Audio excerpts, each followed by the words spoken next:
Oddly enough, sometimes the questions we may ask, the answers we may want, may sometimes come from the questions we may ask. Hi, I'm Jimmy Hendrick, and this is the Questions Answers Dichotomy on Empower Your Pattern 2.0. Hi, I'm Jimmy Hendrick, founder of James Hendrick Empowerment. I believe that there are success patterns to help you receive more, to live a better and extraordinary life. And so, I was a success, confidence, and thrive coach, and a member of the Church of Jesus Christ of Latter-day Saints. If you come with me, I'll show you these patterns. Let's go. Okay, guys, well, this is an interesting experiment. I've been kind of chewing on this for the past few days, and at first, when I thought about it, it made no sense what I was being taught. It's something that started in my undergraduate years at Texas Tech, and then really came to fruition in my graduate studies some years later. And this is what it is. It's the questions, answers, dichotomy. Okay? Now, here's the beauty of it. The questions, answers, dichotomy is this. Sometimes the answers that we seek come from the questions we ask. You might say, well, why? Why is it that way? Okay, let me give you a question I asked when I was going through my divorce. Why adversity? Why am I going through adversity?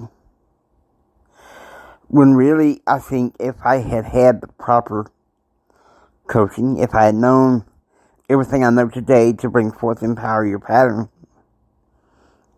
I might have changed the question.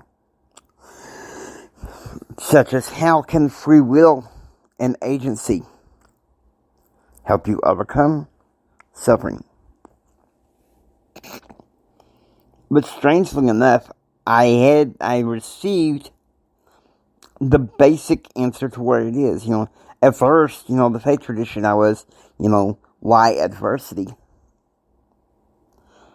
The answer from the religious leaders of my Baptist tradition was, well, we don't know. But you'll find out in the next life. Okay, we don't know, but you'll find out in the next life. Once again, that rings hollow, the question. And so I thought, well, sometimes to find your answer, you need to deeply research it to find your answer. But often finding the answer leads to a better question. And this don't have to be a negative connotation, okay? Now, back in the mid to almost late 2000s, I had two business associates. And I'm going to give them pseudonyms because, well, they were good guys, okay? They were good guys. But, progression-wise, they could only take me thus far. And we're going to go ahead and call them Joseph Lee and Seth Stone. And one of the things that I would often teach in my business training was, when it comes to sales presentations and you have questions, the best thing you can do is answer a question with a question. Because that was the method that Jesus used. Okay, yes. And I can agree. Okay, if you're looking at it through the approach that Jesus, once he was baptized and tempted and everything, He was the legal administrator of the new covenant.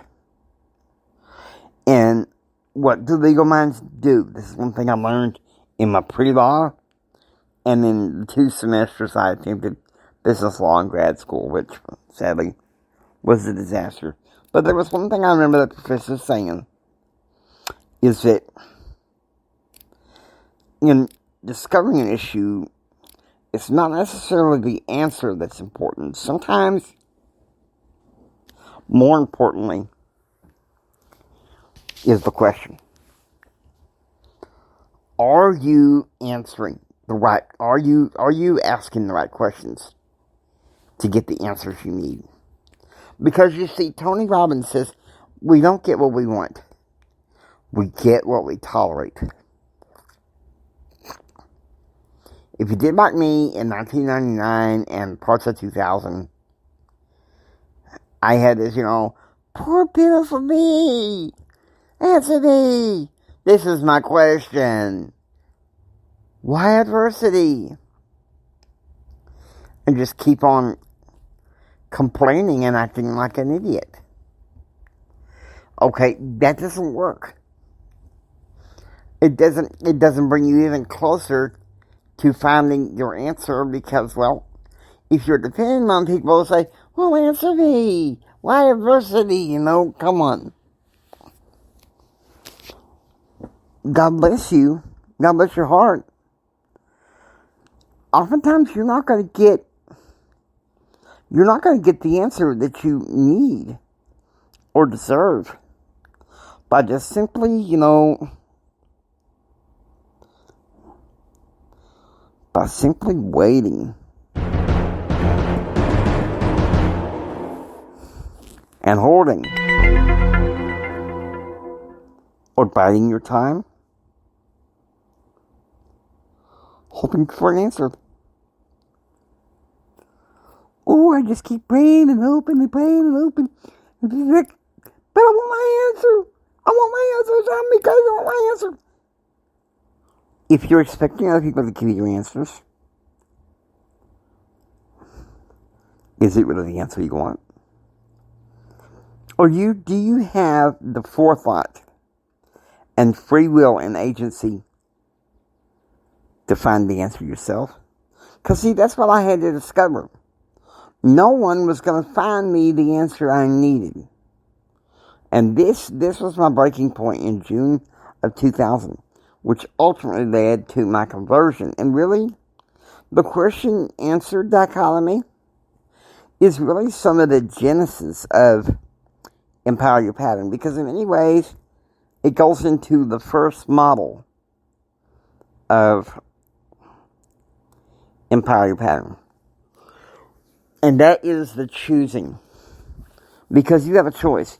You can sit there and, well, just wait and hope and see if people answer my question. Answer me. Answer me. Are you going to get the answer you want?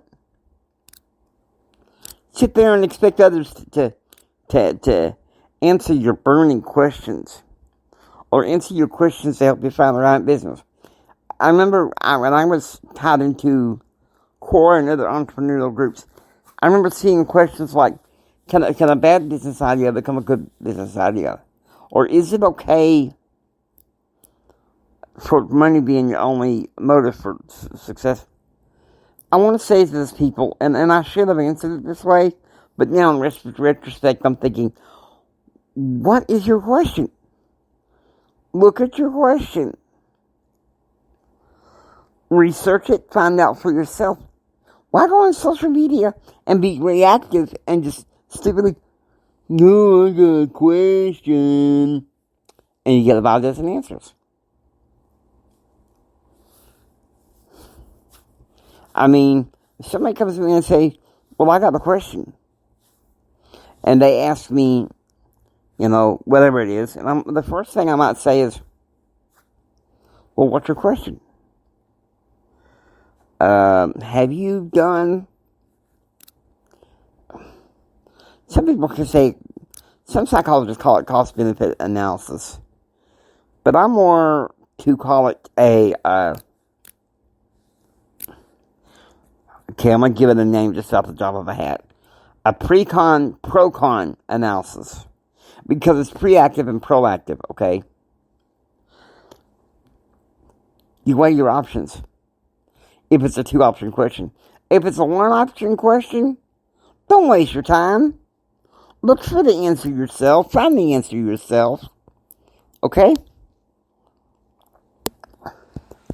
Now, I hope you enjoy listening to Empower Your Pattern 2.0. If you like what you hear, please subscribe.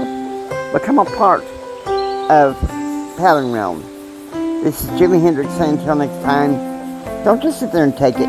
Build your dreams so you can take it. Do what others don't so you can be what others won't. And do what others won't so you can have what others can't.